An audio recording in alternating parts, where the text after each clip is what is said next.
মালি তুমি, পর জনমে হইও রাধা।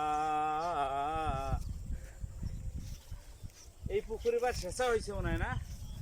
সবই হয়েছে। আচ্ছা, ভেরি গুড। হ্যাঁ, এইভাবে করো। এইটা পুকুর, এইটা হলো জোড়া পুকুর। এখানে একটা পুকুর আছে, তো সেটা পুকুর আছে।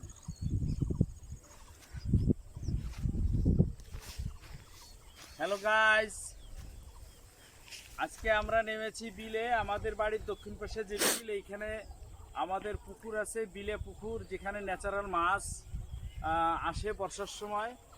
আর চারদিকে হলো ধানের জমি। এই পুকুর পাড়ে বিভিন্ন রকমের সবজি লাগানো হয়েছে, যেমন কুমড়া, বেগুন, লাউ, উস্তা, আরও অনেক ধরনের সবজি আছে এইখানে। তো বহু বছর পরে আসলে এই বিলের ভিতরে নেমেছি দেখার জন্য, খুবই ভালো লাগছে। গোপালগঞ্জ মুকসুদপুর 22 বিড়া ইউনিয়ন ঝুটি গ্রামের দক্ষিণ পাশের যে বিল, এই বিল ঘুরে দেখার জন্য, এবং এই বিলের কাদা যদি আপনার শরীরে লাগে আপনি পবিত্র হয়ে যাবেন এবং আপনার আত্মা শুদ্ধ হয়ে যাবে।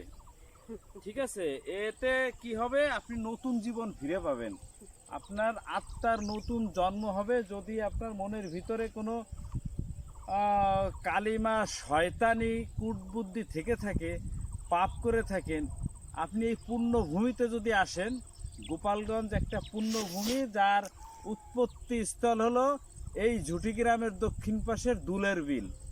এই বিলের ভিতরে এসে যদি এই কাদা আপনার পায়ে লাগে বা শরীরে লাগে, তাহলে আপনি আত্মশুদ্ধ হয়ে যাবে এবং শরীর পবিত্র, আপনার আত্মা পবিত্র হয়ে যাবে। আপনি মহামানব হিসেবে এই পৃথিবীতে আবার পুনর্জন্ম হবে।